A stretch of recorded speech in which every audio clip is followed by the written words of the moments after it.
Soy el profesor Guillermo Gutiérrez del curso de Literatura. Vamos a ver ahora la semana número 18 del ciclo ordinario virtual 2018-2. Bien, vamos a revisar ahora las preguntas de esta semana. Comenzamos entonces con la primera pregunta de la semana 18.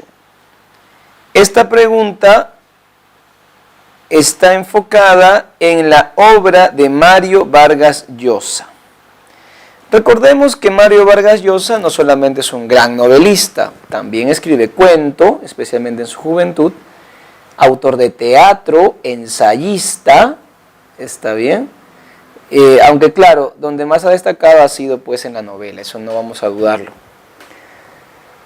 Leemos el fragmento, o bueno, el enunciado. Debido a su inclinación por una representación novelesca realista, Mario Vargas Llosa aspiró al concepto de la novela como aquel producto ficcional que abarque, bueno, aquí tenemos que tener una lectura. Vargas Llosa aspiró al concepto de la novela total como aquel producto ficcional que abarque todas las dimensiones de lo humano. Este intento de la novela total es uno de los intentos más famosos de Vargas Llosa, probablemente de lo más notorio de su intención en su obra novelística, y estuvo cerca, ¿verdad? Por ejemplo, en La Guerra del Fin del Mundo, una novela inmensa, no solamente en la cantidad de páginas, sino en todo lo que abarcó. Pero nunca se llegó a lograr la novela total, queda como una especie de sueño, intención, que también Gabriel García Márquez en Cien años de soledad lo intentó, ¿está bien? La novela total es una intención que hay en la nueva narrativa hispanoamericana y que viene de la tradición realista de Balzac, ¿no es cierto? Honorato de Balzac, Honore de Balzac, escritor francés, uno de los iniciadores más famosos del realismo, que intentó en su Comedia Humana retratar en diversas novelas toda la realidad, proyecto que quedó trunco a la muerte de autor Honorato de Balzac. Bien, vamos con la pregunta 2. Este es un fragmento del libro Cartas a un joven novelista. Este libro es un libro de ensayos escritos a la manera de unas cartas. En ellas Vargas Llosa escribe diciendo que cuando él era joven, él tenía el sueño de escribirle a Hemingway, a William Faulkner, a James Joyce, a estos grandes narradores, escribirles y decirles que le den consejos de cómo ser autor, como sea narrador, un novelista como ellos. Y Vargas Llosa nos cuenta que nunca se atrevió a hacerlo, ¿no? Por diversos motivos, entre ellos la autoestima baja, ¿no? De sentirse un chico de un país tercermundista, etcétera, ¿no? Y él dice que ahora que él es un narrador tan reconocido, él quiere tener la ilusión de que tantos jóvenes quisieran escribirle para pedirle consejos, y él escribe este libro, Cartas a un joven novelista, como una manera de responder a las posibles inquietudes de los jóvenes. En las dos primeras cartas, Vargas Llosa trata sobre su teoría, sobre lo que es la narración y cómo es que la vocación literaria nace en las personas y cómo se desarrolla. También habla del triunfo del reconocimiento como autor, y la clave es que es prácticamente un misterio cómo es que se logra esto. Tendrían que leer la obra para entender un poco mejor esto. En las demás cartas, él se enfoca mucho en la teoría de la narrativa, cómo se narran historias. Y es muy didáctico, es muy divertido también en ciertas partes, emotivo, muy Vargas Llosa, está bien. Yo les recomiendo mucho leer Cartas a un joven novelista si es que quieren escribir, tal vez les interese. Es una buena introducción a este complicado arte de ser narrador. Bien, vamos ahora con el fragmento. ¿Qué nos dice en este fragmento de Cartas a un joven novelista? La raíz de todas las historias es la experiencia de quien las inventa. Lo vivido es la fuente que irriga las ficciones. Esto no significa, desde luego, que una novela sea siempre una biografía disimulada de su autor.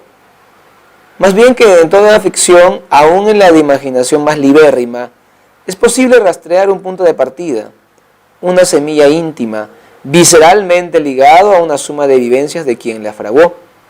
Me atrevo a sostener que no hay excepciones a esta regla y que, por lo tanto, la invención químicamente pura no existe en el dominio literario, que todas las ficciones son arquitectura levantada por la fantasía y la artesanía sobre ciertos hechos, personas, circunstancias, que marcaron la memoria del escritor y pusieron en movimiento su fantasía creadora, la que a partir de aquella simiente fue erigiendo todo un mundo tan rico y múltiple que a veces resulta casi imposible, y a veces sin casi, reconocer en él aquel material autobiográfico que fue su rudimento.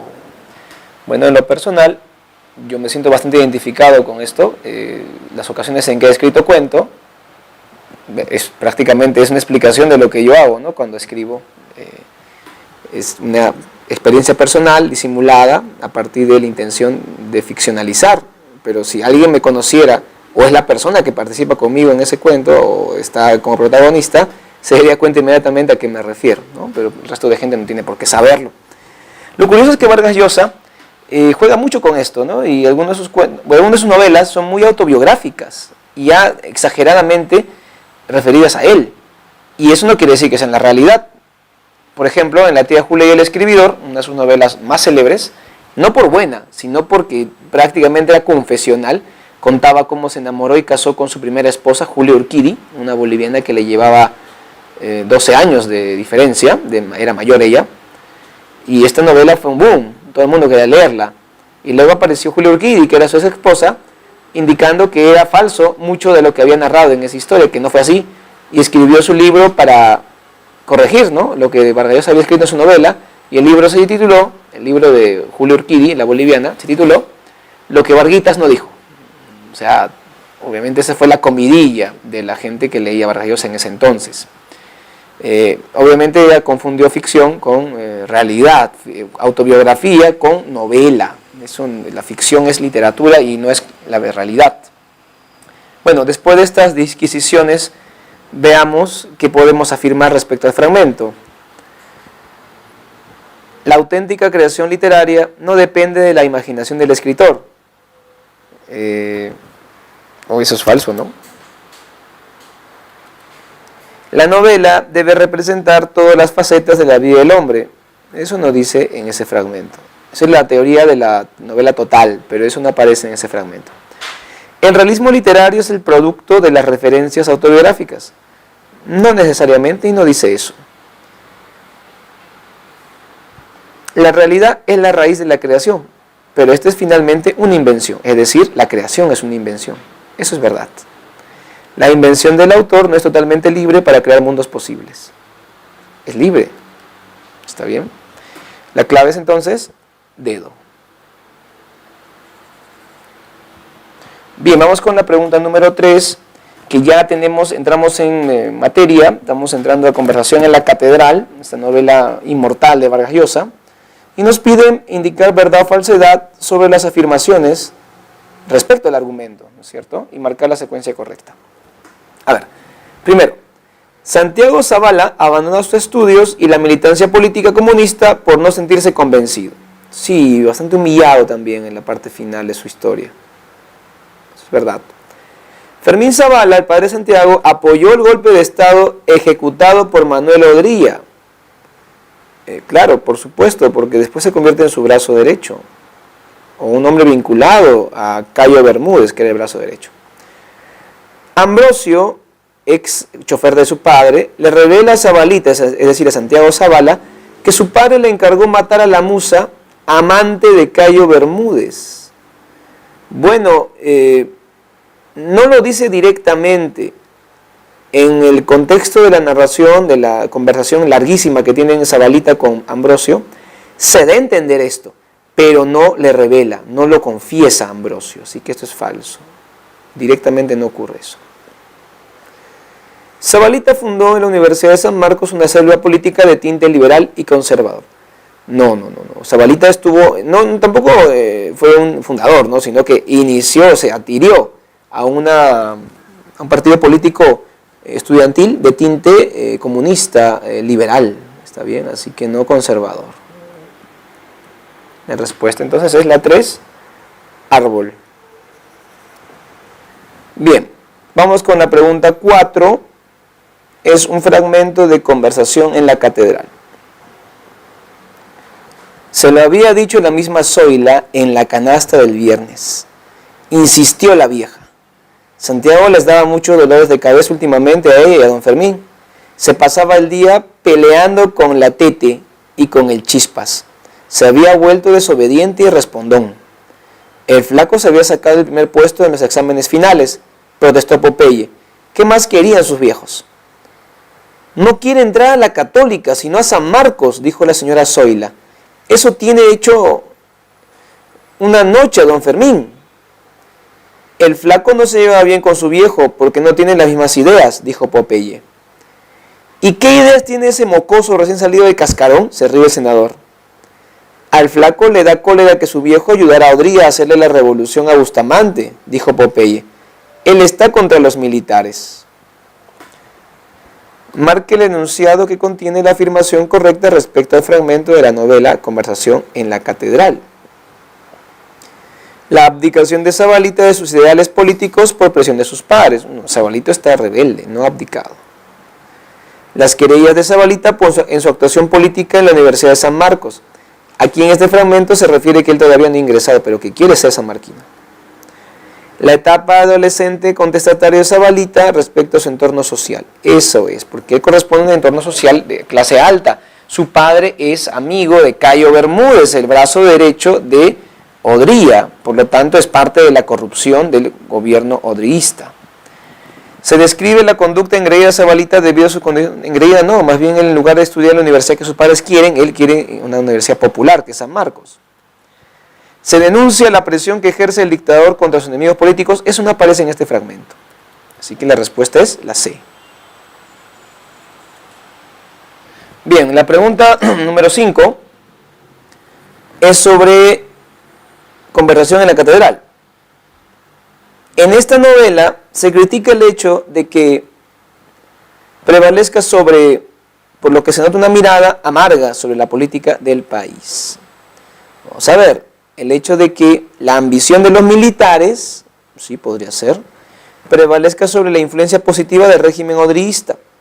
Bueno, esta es una opción no válida, pues porque el régimen odriísta es la ambición de los militares, no hay que distinguir lo mismo. La ambición de grupos de poder reducidos, como son el poder económico de los empresarios, el poder económico de los militares, ¿no es cierto?, prevalezca sobre el interés de la nación entendida como territorio y población unidos por una historia en común. Esto sí corresponde con la novela. La honestidad del régimen dictatorial, la realidad corrupta de la época. A ver, entonces, en esta novela se critica el hecho de que la honestidad del régimen dictatorial se prevalezca sobre la realidad corrupta de la época. No, pues no hay honestidad en el régimen dictatorial. El gobierno democrático de Odría, no, es dictadura. La falta de valores morales del gobierno prevalezca sobre la honradez de la función. Los funcionarios también son corruptos, pues son parte del gobierno. La respuesta es con B de beso. Vamos con la pregunta número 6.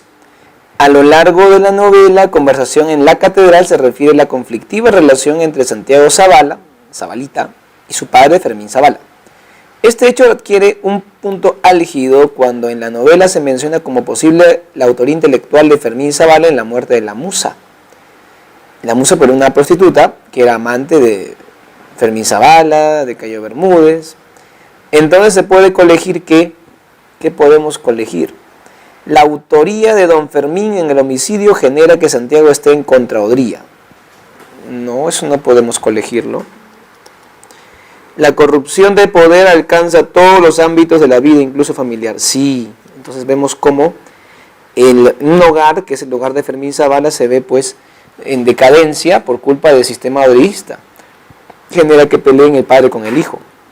Santiago quiere proteger a su padre, ya no se puede hacer nada, ¿no? Es el pasado.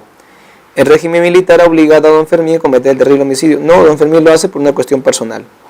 El interés de Zabalita sobre el asesinato lo lleva a conciliarse con su padre, don Fermín. Tampoco es. La respuesta es con B de beso. Vamos ahora con un fragmento de un cuento de Edgardo Rivera Martínez. Recordemos que Edgardo Rivera Martínez es un narrador sanmarquino que lamentablemente ha fallecido hace pocos meses. Estaba siempre delicado de salud y ya nos dejó el gran Edgardo. Y dejó varios cuentos y sobre todo la gran novela País de Jauja, uno de los clásicos de la literatura peruana del siglo XX, probablemente la última gran novela del siglo XX en el Perú, el País de Jauja. Ahora leemos este fragmento del cuento Unicornio. A ver, vamos a revisar en ella, en este fragmento, una característica de la obra narrativa de Edgardo Rivera Martínez, que aparte de Ángel de Ocongate, escribió, como vemos, otros cuentos también. Por lo demás, soy un hombre templado, y vivo solo con mi perro, en la casa que heredé de mi familia. No he realizado más viajes que unas pocas excursiones a las punas que rodean el valle, y otro más largo a las comarcas que van a dar a la montaña. También he estado, por asuntos concretos, en Tarma y Huancayo. Casi nunca recibo visitas y converso con muy pocas personas. A ver, la formulación de lo mítico que emerge de lo cotidiano. Bueno, acá es lo cotidiano, pero lo mítico no lo veo por ningún lado. El afán de búsqueda de la identidad del protagonista. No se nota eso. La conjunción de las tradiciones occidentales y andinas. Tampoco se nota. La ruptura de la cronología y la linealidad de la narración. Bueno, normalmente Rivera Martínez no hace eso, ¿no? En sus cuentos al menos. El personaje solitario, marginal al entorno en que vive. Esa es, ¿no? Siempre aparecen personajes marginales en sus cuentos. Marcamos la E. Bien, vamos ahora con la pregunta número 8.